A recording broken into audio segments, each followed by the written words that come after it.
Pada zaman dahulu hiduplah seorang petani sederhana bersama istrinya yang cantik. Petani itu selalu bekerja keras, tapi istrinya hanya bersolek dan tidak mempedulikan rumah tangganya. Mereka tinggal di rumah yang sangat sederhana dan hidup dari hasil pertanian, sebagaimana layaknya keluarga petani. Sang istri yang cantik itu tidak puas dengan keadaan mereka. Dia merasa sudah selayaknya jika suaminya berpenghasilan lebih besar, supaya dia bisa merawat kecantikannya untuk memenuhi tuntutan istrinya. Petani itu bekerja lebih keras, namun sekeras apapun kerja si petani, dia tak mampu memenuhi tuntutan istrinya. Selain minta dibelikan obat-obatan yang dapat menjaga kecantikannya, istrinya juga suka minta dibelikan pakaian yang bagus-bagus yang tentunya sangat mahal. Bagaimana bisa kelihatan cantik kalau pakaianku buruk? Kata sang istri, karena hanya sibuk mengurusi penampilan.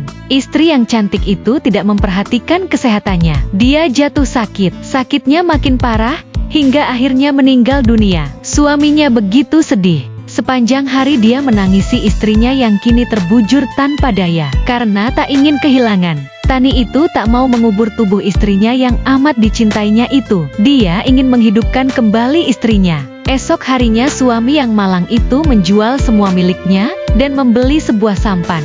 Dengan sampan itu, dia membawa jasad istrinya menyusuri sungai menuju tempat yang diyakini sebagai persemayaman para dewa. Dewa tentu mau menghidupkan kembali istriku, begitu pikirnya. Meskipun tak tahu persis tempat persemayaman para dewa, petani itu terus mengayuh sampannya. Dia mengayuh dan mengayuh tak kenal lelah. Suatu hari, kabut tebal menghalangi pandangannya, sehingga sampahnya tersangkut. Ketika kabut menguap, di hadapannya berdiri sebuah gunung yang amat tinggi, yang puncaknya menembus awan. Disinilah tempat tinggal para dewa, pikir petani. Dia lalu mendaki gunung itu sambil membawa jasad istrinya. Dalam perjalanan dia bertemu dengan seorang lelaki tua. "Kau pasti dewa penghuni kayangan ini," seru si petani dengan gembira. Dikatakannya maksud kedatangannya ke tempat itu. Laki-laki tua itu tersenyum. "Sungguh kau suami yang baik, tapi apa gunanya menghidupkan kembali istrimu? Dia sangat berarti bagiku.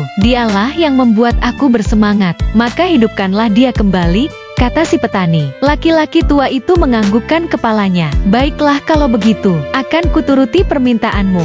Sebagai balasan atas kebaikan dan kerja kerasmu selama ini, aku akan memberimu rahasia bagaimana cara menghidupkan kembali istrimu. Tusuk ujung jarimu, lalu percikan 3 tetes darah ke mulutnya. Niscaya dia akan hidup kembali. Jika setelah itu istrimu macam-macam, ingatkan bahwa dia hidup dari 3 tetes darahmu." Petani itu segera melaksanakan pesan dewa itu. Ajaib, istrinya benar-benar hidup kembali. Tanpa pikir panjang, suami yang bahagia itu pun membawa pulang istrinya. Tapi, sang istri tahu, selain sampan yang dinaiki mereka, kini suaminya tak punya apa-apa lagi. Lalu, dengan apa dia merawat kecantikannya? Suatu hari, sampailah suami istri itu di sebuah pelabuhan yang sangat ramai. Tani turun dari sampan dan pergi ke pasar untuk membeli bekal perjalanan, dan meninggalkan istrinya sendirian di sampan. Kebetulan, di sebelah sampan mereka bersandar sebuah perahu yang sangat indah milik seorang saudagar kaya yang sedang singgah di tempat itu.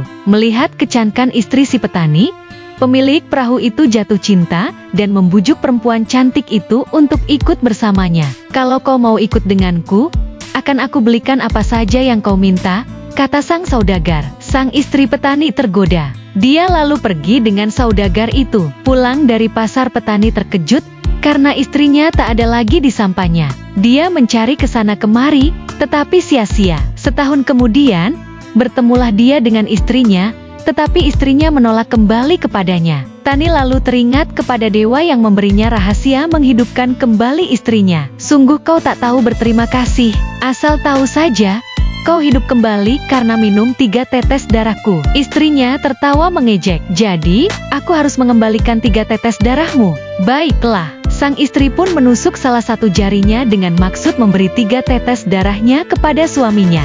Namun, begitu tetes darah ketiga menitik dari jarinya, wajahnya memucat, tubuhnya lemas, makin lemas, hingga akhirnya jatuh tak berdaya, mati. Setelah mati, dia menjelma menjadi nyamuk. Sejak itu, setiap malam nyamuk jelmaan wanita cantik itu berusaha menghisap darah manusia, agar dapat kembali ke wujudnya semula.